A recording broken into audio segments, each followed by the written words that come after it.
नमस्कार, हमर छत्तीसगढ़ में स्वागत है आपका और मैं हूं आपके साथ सपना दीपक बद्देशिया। बुलेटिन की आगाज करेंगे। दुर्ग में शिक्षा के अधिकार में फर्जीवाड़े का मामला सामने आया है, जिसके बाद शिक्षा विभाग हरकत में आया और खुद जिला शिक्षा अधिकारी ने जानकारी देते हुए बताया कि मामले में पुलिस को एफआईआर दर्ज करने के लिए शिकायत दी गई है। रिपोर्ट देखिए।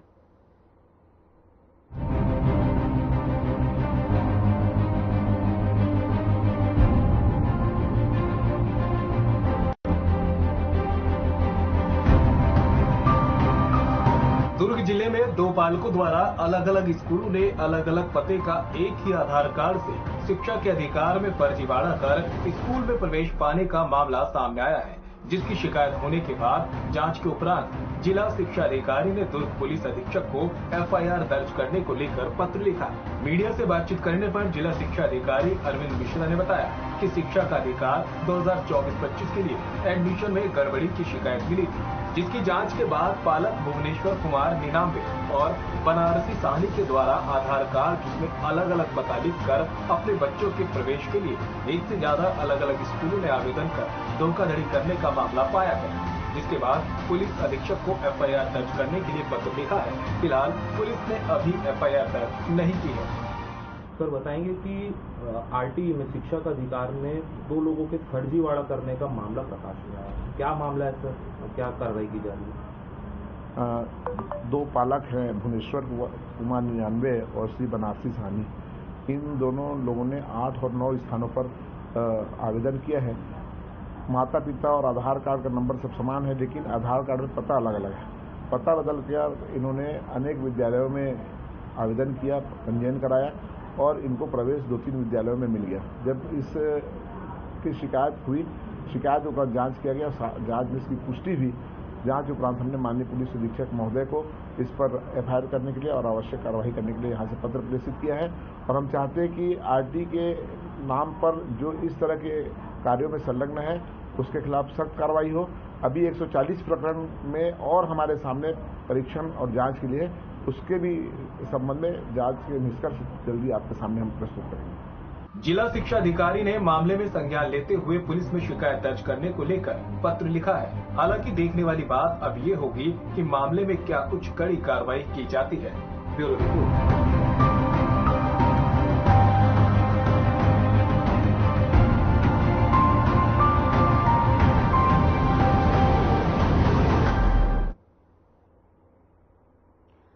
तो वहीं खरसिया ग्राम पंचायत बिंजकोट के उभरते हुए साहित्यकार रमेश सारथी ने भारत के संविधान को छंदबद्ध करने में अपना योगदान दिया है। आपको बता दें कि भारत के संविधान को विभिन्न राज्यों में 142 साहित्यकारों ने कायाकल्प रूप से प्रदान किया है और व्याख्यात्मक रूप से प्रदान किया है, जिसमें बिंजकोट गांव के बाबूलाल सारथी के बेटे रमेश सारथी का भी काफी योगदान रहा है। तो वहीं संविधान के इस महान ग्रंथ का विमोचन और सम्मान समारोह पद्मश्री डॉक्टर श्याम सिंह शशि की अध्यक्षता में हुई। तो वहीं 15 जून को नई दिल्ली के हिंदी भवन में पूरा हुआ है ये, और इस आयोजन की मुख्य अतिथि मीनाक्षी लेखी, डॉक्टर रमा सिंह और विशिष्ट अतिथि पंकज शर्मा सहित अन्य लोग मौजूद रहे, जहां पर सभी साहित्यकारों को प्रशस्ति पत्र और golden book of world record के प्रमाण पत्र से सम्मानित किया गया।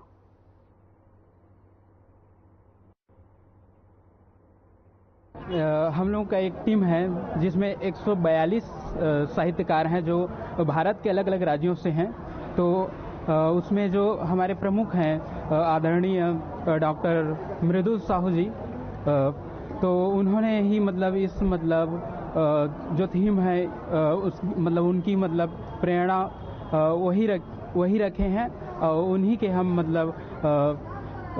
शरणार्थ बिंद में उन्हीं के प्रेरणा लिए हैं और उन्हीं के मार्ग में चले हैं और इतना बड़ा महान ग्रंथ का निर्माण कर पाए हैं। इसका श्रेय आप किसे देना चाहेंगे? इसका श्रेय मैं मेरे समस्त गुरुजनों, माता पिता, बस ये उन्हीं का आशीर्वाद है। आपने जो रूपांतरण किया है उसका कुछ बताना चाहेंगे? जी, मैं मेरे द्वारा संविधान के जो महान इस छंदबद्ध भारत का संविधान है उसमें जो दोहे हैं उसका मैं कुछ लाइन प्रस्तुत कर रहा हूँ। संविधान प्रारंभ से अंतर्गत 2 साल 5 वर्ष अवसान पर हो आयोग बहाल, हो आयोग बहाल। तो इस तरह तरीके से वो दोहा और रोला में मुख्य उसका जो वो है छंद है, दोहा और रोला है, और बाकी शेष टोटल उसमें 26 छंद हैं। अपना परिचय बताइए। जी, मेरा परिचय है, मेरा नाम है रमेश सारथी गौर। मेरे पिताजी का नाम श्री बाबूलाल सारथी। मैं ग्राम बिंजकोट खरसिया का निवासी हूँ। हमें इतना ज़्यादा गर्व हो रहा है कि हमारे समाज का एक बालक इतनी कठिन परिस्थिति में, इतनी गरीबी में पलते हुए आज पूरे विश्व में जो संविधान हमारे भारत का प्रचलित है, उस संविधान का उन्होंने छंदबद्ध तरीके से उस संविधान को फिर से दोबारा लिखा है। इसके लिए हम हमारे समाज की ओर से उनको तहे दिल से धन्यवाद करते हैं और हम हमारे समाज के लिए एक संदेश भेजना चाहते हैं कि हमारे समाज के जितने भी विद्यार्थी हैं, पढ़े लिखे शिक्षित वर्ग हैं, जो मतलब लेख लिखते रहते हैं, उनसे हम यही प्रेरणा देना चाहते हैं कि इनको देख के सीखें और आगे वो भी अपना भविष्य निर्माण के लिए इस प्रकार के विश्व रिकॉर्ड नहीं तो कम से कम अपना इंडिया रिकॉर्ड करने का प्रयास करें। अपना परिचय बताइए। मैं पालूराम सारथी रिटायर्ड कर्मचारी हूँ। वर्तमान में जिला सारथी समाज का अध्यक्ष हूँ और प्रांतीय संगठन का हमारे सारथी समाज का सचिव हूँ। तो वही केंद्र की मोदी सरकार ने खरीफ फसलों के समर्थन मूल्य की घोषणा कर दी है। फसलों के दाम में अभूतपूर्व बढ़ोतरी की गई है और इसी के साथ दलहन तिलहन के दामों में तो आपको बता दें कि 983 रुपए क्विंटल तक की बढ़ोतरी की गई है और इससे किसान जो है कैश क्रॉप की ओर से आकर्षित होंगे और दाल और तेल का उत्पादन बढ़ने से राष्ट्रीय भुगतान संतुलन भी ठीक होगा। और इसी के साथ ज्वार बाजरा और रागी के समर्थन मूल्य में बढ़ोतरी को देखें तो अब इनके समर्थन मूल्य वर्ष 2014 की तुलना में 100% तक बढ़ गए हैं और धान के दाम में भी 117 रुपए बढ़ाए गए हैं और अब धान के जो समर्थन मूल्य है वर्ष 2014 की तुलना में 72% बढ़ गए हैं, जो किसी भी काल में बढ़ोतरी की तुलना में उच्चतम है। और इन सब बातों से स्पष्ट होता है कि मोदी जी के नेतृत्व में एनडीए सरकार किसानों के हित में निरंतर कार्य कर रही है और समर्थन मूल्य में अभूतपूर्व बढ़ोतरी के लिए छत्तीसगढ़ के किसानों की ओर से मोदी सरकार को धन्यवाद दिया गया है। सरकार ने खरीफ के फसलों के समर्थन मूल्यों में अभूतपूर्व बढ़ोतरी की घोषणा कर दी गई है। धान के समर्थन मूल्य भी एक बहुत अच्छी बढ़ोतरी की गई है और इससे किसानों में देश के साथ साथ प्रदेश के किसानों में भी हर्ष व्याप्त है। जहां तक सवाल है दलहन और तिलहन के दामों का, तो तिलहन के दामों में विशेष रूप से उल्लेखनीय है कि तिलहन के दाम में 983 रुपये प्रति क्विंटल तक की बढ़ोतरी की गई है। यह अपने आप में एक अकल्पनीय बढ़ोतरी है और यह इस बात का प्रमाण है कि मोदी सरकार किसानों को दलहन तिलहन की कैश क्रॉप की खेती की तरफ ले जाना चाहते हैं और इसका परिणाम यह होगा कि देश में जो आज दालों के और हमको तेल का आयात करना पड़ता है, इसमें कमी आएगी और विदेशी भुगतान संतुलन में भी इसका जो है फायदा मिलेगा।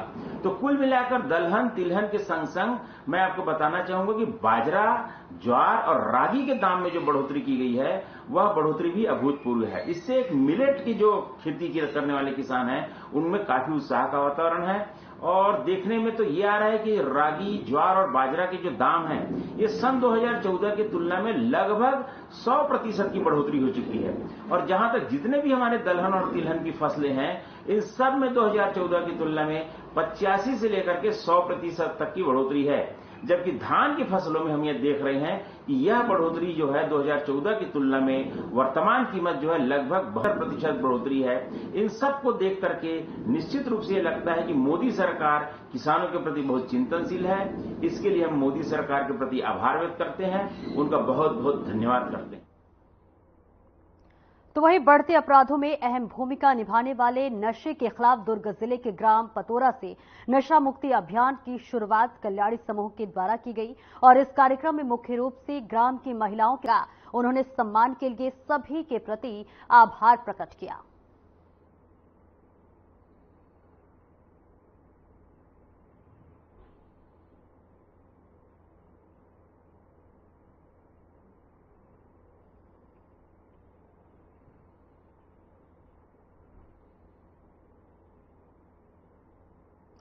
तो वही छत्तीसगढ़ के मुख्यमंत्री विष्णुदेव साय का बयान सामने आया है, जिसमें उन्होंने कहा है कि छत्तीसगढ़ में करीब 1 करोड़ लोगों की स्क्रीनिंग हुई है, जिसमें से करीब 3.5 लाख लोगों में सिकल सेल रोग लक्षण पाए गए हैं और 22.5 हजार लोग इस बीमारी से ग्रस्त पाए गए हैं। तो वही छत्तीसगढ़ में हमारा स्वास्थ्य और जनजातीय विभाग लगा हुआ है और ये बीमारी जागरूकता लाने की है और हमारे देश के विद्वान लगे हुए हैं कि इस रोग का उन्मूलन हो।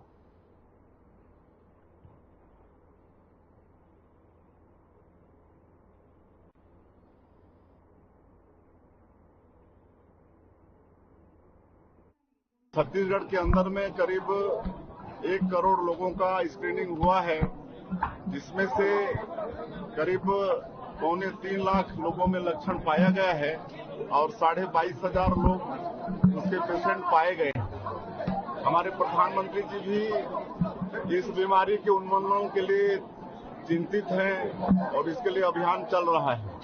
छत्तीसगढ़ में भी हमारा स्वास्थ्य विभाग और ट्राइबल विभाग लगा हुआ है। हमारे प्रदेश के मितानिन बहनें और स्वास्थ्यकर्मी सभी लोग इसके लिए चिंतित हैं और हमको लगता है विशेषकर ये बीमारी जागरूकता लाने का है और वो काम हमारी सरकार स्वास्थ्य विभाग और ट्राइबल विभाग के माध्यम से कर रही है और हमारे देश के विद्वान शोध में लगे हैं ये बीमारी का उन्मूलन हो और 2047 तक इस बीमारी का उन्मूलन का हमारे प्रधानमंत्री जी की भी सोच है और जिस तरह से प्रयास हो रहा है हमको पूरा विश्वास है कि उद्देश्य में हमारा ये देश सफल होगा।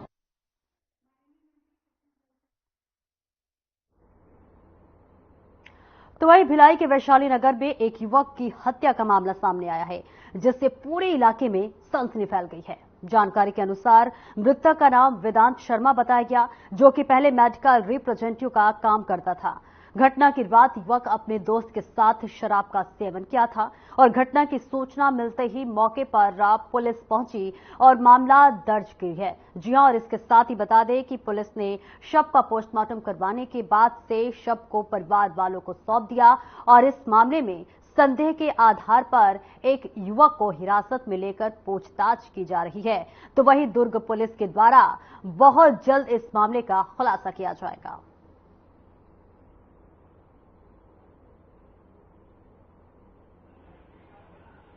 वैशाली नगर थाना क्षेत्र में एक व्यक्ति के घर में उसी की डेड बॉडी मिली। परिजनों की सूचना पर एफएसएल टीम, वरिष्ठ अधिकारीगण और थाना टीम गई हुई थी। प्रथम दृष्टया देखने से ही हत्या का मामला लग रहा था। संदेहास्पद मर्ग कायम हुई थी। पीएम रिपोर्ट में ये स्पष्ट हुआ कि उसकी गला घोटकर हत्या की गई है और उसके सिर पर भी गहरे चोट है, जिस पर से अपराध पंजीबद्ध किया गया है। ये पता चला पूछताछ में कि सुबह सुबह एक दोस्त उसके यहाँ रात में आकर के रुका था, जो सुबेरे वहाँ से निकला है और उनके परिजनों से बात करते हुए भी निकला है। लेकिन परिजन जब देखे कि अभी तक कैसे नहीं उठ रहा है, सुबेरे जाके देखे तो उसकी डेड बॉडी पड़ी हुई थी। उस दोस्त के बारे में हम पतासाजी कर रहे हैं, सीसीटीवी फुटेज और मोबाइल के डिटेल्स खंगाले जा रहे हैं। उस आधार पर जल्द ही आरोपी तक पहुंचेंगे।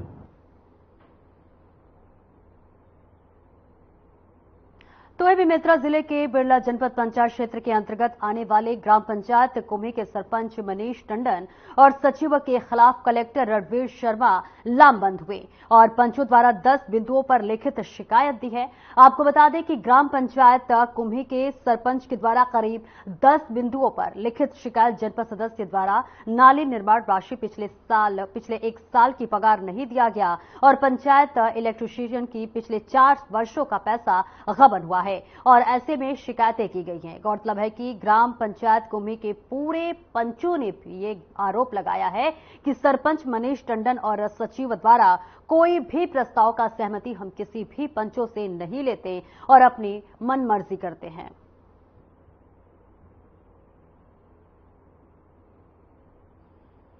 सरपंच मनमानी करत था, वो मान भी नहीं करेगा बात ला अपन मन के करते न तो एक दिन वह कुछ की बैठक नहीं ले, सब पंच मन के मीटिंग भी नहीं ले। आज तक के न वो पंच बन के वो पहल दे मान दे ला आज तक के साल भर हो गए, साल 1.5 साल हो गए, 4 साल में एक बार यह नहीं हुआ। ग्राम पंचायत कुम्ही पोखर रहा है मनीष कुमार टंडन। ग्राम कुम्ही साहन हमारे सरपंच गली निर्माण करत है, तालाब नहीं करे हवे, बाजार नीलामी करे है, अभी गली सीमेंट आए, नाली सीमेंट आए, अभी गोदी भी आए, कतका पैसा है का है कुछ भी हमारा नहीं बतावत, पूरा बन मर्जी करते और पूछा था तभी भी नहीं बतावत है कि कम से कम हमारा कर्जा बतावत है तब पैसा ला भी बता सकता कि कतका खर्चा हुआ थे, कतका बचत कीजिए, कुछ भी नहीं बताया। बस जब बताए तब मात्र 15 अगस्त और 26 जनवरी वही बस खर्चा बताते वजह समाधान। अब हम मन के कोई सुनवाई नहीं है, सचिव सरपंच दोनों झन लगे था, दोनों झन की कोई सुनवाई नहीं, हमारे पूरा पंच एक साथ आए नौकरी वजह से। अभी पंचायत है 7 पंचायत तो भ्रष्टाचार करे जानकारी नहीं देगा तुम, मतलब पैसा के काम के बतावा नहीं, कोई भी पूछबे ना तो नहीं बता लेना, बता दूं लेना, वो कुछ भी यानी अगर थोड़ा समस्या समझ नहीं आता तो बार बार भी पूछ सकता है ना, हमारा अधिकार है कि हम पूछ सकता ना। अगर वो बात दूसरा सवाल पूछबे ना तो भड़क जाते कि उस बात ला पूछता हमारे टेंशन हिला देते वैसे वैसे कुछ भी इमरजेंसी पर फोन उठावे तो भी फोन नहीं। कुछ जो प्रस्ताव करते थे तुहर मन के सहमति नहीं ले जाए, कुछ भी सहमति नहीं ले। मनीष टंडन सभी पंच मेरे से मिलने आए थे और उनका कहना था कि सरपंच के द्वारा नियमों के विरुद्ध राशि खर्च की जा रही है। तो मैंने सीओ जिला पंचायत को वो पत्र मार्क किया है और उसमें जांच करवाएंगे।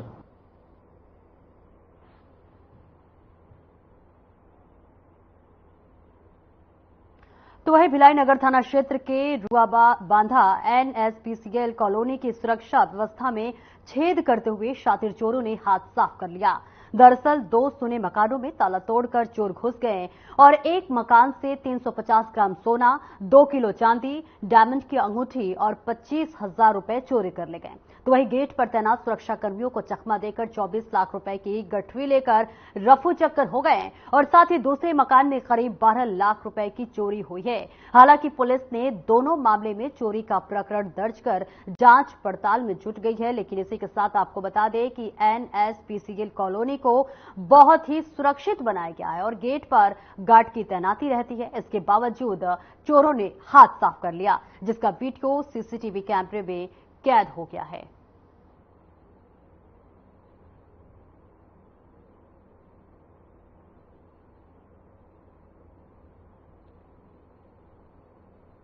PCL कॉलोनी में 2 घरों में चोरी हुई है और ये बड़ी रकम की चोरी है, जिसमें विगत दिवस रिपोर्ट लिखी गई है। इसमें दोनों में प्रार्थी अपने घर गए हुए थे, घर में सोना था, घर में लॉक था, ताला तोड़ करके चोरी की गई है। CCTV फुटेज के आधार पर 4 संदेही दिख रहे हैं, जिसकी पता तलाश की जा रही है। डॉग स्क्वाड FSL की टीम भी वहां पर गई हुई थी, फिंगरप्रिंट्स कुछ वहां से देखे गए हैं। इस पर हमारी पूरी सक्रियता से हम इसको निकाल करने का प्रयास कर रहे हैं। सर, कितने की चोरी हुई है, कितने का आकलन? एक चोरी लगभग 25 लाख रुपए के सोने चांदी जेवरात है और एक चोरी लगभग 12 लाख रुपए का सोने चांदी जेवरात है।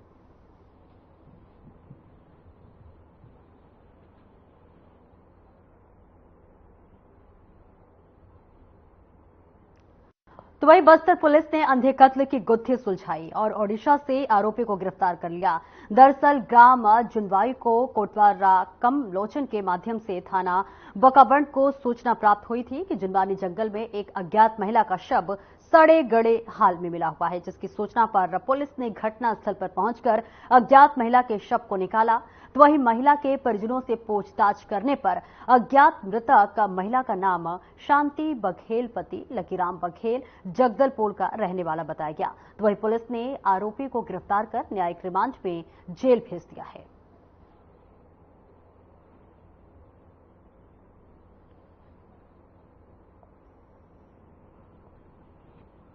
तो बकावंड थाना क्षेत्र अंतर्गत जूनावानी गांव के जंगल से सूचना ये मिली थी कि एक अज्ञात महिला की लाश वहां पर पड़ी हुई है। प्रथम दृष्टया जब पुलिस वहां पहुंची और बॉडी को देखा तो समझ आया कि काफी पुरानी बॉडी है और डिकम्पोजिशन के एडवांस स्टेज पे है। तत्काल में उनकी पहचान संभव नहीं हो पाई थी और उसके बाद फिर जब आसपास के थानों में और आसपास के जिलों में पतासाजी की गई तो भी कोई क्लू नहीं मिला। फिर कुछ दिनों बाद बोधघाट थाना क्षेत्र में जो शांति बघेल नाम की महिला के गुम होने का रिपोर्ट दर्ज कराया गया था, जो शुरुआती हुलिया जब उनका बताया गया तो ये मैच करता हुआ प्रतीत हुआ। तो हम लोगों ने फिर जो डेड बॉडी थी, डेड बॉडी के साथ जो सामान था उससे जब मैच किया तो साड़ी और अन्य जो वस्तुएं थी वो मेल खा रही थी, तो इससे फिर वो महिला की पहचान हो पाई। फिर पूरा घटनाक्रम पता चला कि 29 मई को जो महिला का प्रेमी है मोहन भक्तो, वो उसको साथ में घुमाने के लिए लेके गया था। इन दोनों के बीच शादी को लेकर के विवाद हुआ। महिला बार बार शादी के लिए दबाव बना रही थी और ये ऑलरेडी शादीशुदा था, ये शादी नहीं करना चाहता था। तो फिर इसी बात पर विवाद बढ़ गया और इसने फिर कपड़े से गला घोट करके उसकी हत्या कर दी और जंगल में बॉडी छोड़ करके आ गया। इस पूरी कार्रवाई में बकावंड थाना बकावंड, साइबर सेल, बोधघाट थाना के सभी अधिकारियों ने काफ़ी अच्छा काम किया है और इसमें न्यायिक रिमांड में लेकर इसमें गिरफ्तारी करके अब न्यायिक रिमांड पे आरोपी को भेजा जाए। साइबर का ऐसे भी हम लोग लगातार प्रयास यही कर रहे हैं कि कैपेसिटी बिल्डिंग की जाए। जो लोग साइबर में इंटरेस्टेड हैं वो लोग मतलब उसमें साथ में जुड़ें और अभी गीतिका यहाँ साइबर सेल में प्रभार इन्हीं के पास में और ये काफ़ी इंटरेस्ट से इन्होंने भी काम किया है, अपनी टीम को अच्छा ग्रूम किया है और आगे मैं उम्मीद करता हूँ कि हर एक मामले में हम लोगों को साइबर का हेल्प मिलेगा। इससे फायदा ये भी होता है कि जो हमारा एविडेंस होता है, टेक्निकल एविडेंस, उसको कोर्ट में झुठलाया नहीं जा सकता है। ह्यूमन एविडेंस जो है वो कोर्ट में कई बार अपना बयान बदल देते हैं, तो इसका फायदा है और आगे हम लोग और प्रयास करेंगे कि और भी ज़्यादा साइंटिफिक जो टूल्स हैं उनका इस्तेमाल करके बेहतर रिजल्ट ला सकें।